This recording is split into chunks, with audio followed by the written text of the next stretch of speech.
আজি বনাবলৈ লৈছোঁ খৰিচা। এয়া চিনি পাইছেনে? এয়া বাঁহৰ গাছ এটা কাটি ধুই মেলি এয়া মই পিহনাখনত পিহি ল'লোঁ। নমস্কাৰ বন্ধু বান্ধৱীসকল, মই দীপজ্যোতি মোৰ এটা নতুন ভিডিঅ'লৈ আপোনালোকক স্বাগতম জনাইছোঁ। আজি এয়া খৰিচা বনালোঁ মই।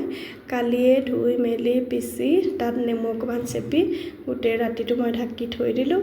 থৈ এয়া আজি মই চিচাৰ বৈয়াম এটাত ভৰাই থ'ম। এয়া মই এবছৰৰ কাৰণে ষ্ট'ৰ কৰি থ'ম। এবছৰতকৈ বেছি দিন হ'লেও একো নহয়, খাই থাকিব পৰা হয়। এয়া খৰিচা বহুত খাবলৈও ভাল লাগে, টেঙা হয়, টেঙা আচাৰৰ লগতে খাব পাৰি। কিন্তু কিছুমান উপকাৰিতাও আছে এইবিলাকৰ।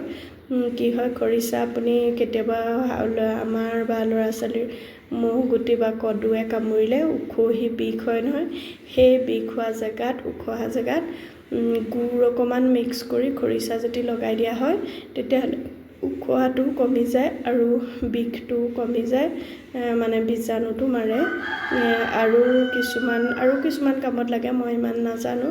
তাৰপিছত আৰু খৰিচা কি হয়, ইয়াৰ পৰা মই খৰিচা কৰিয়ে থ'ম। ইয়াৰ পৰা আচাৰো বনাব পাৰি। এয়া অকণমান চেপি বা অকণমান শুকুৱাই ইবোৰ আচাৰ বনোৱাৰ আগতীয়াকৈ বি জলকীয়া বা বেলেগ জলকীয়া দি আচাৰ কৰিও থ'ব পাৰি। তেনেকৈ থ'লে খাবলৈ বহুত ধুনীয়া লাগে। আপোনালোকে এবাৰ বনালেনে বাৰু? মই এয়া বৈয়াম বনাই থৈছোঁ। এয়া মোৰ সম্পূৰ্ণ হৈ গৈছে। ধন্যবাদ।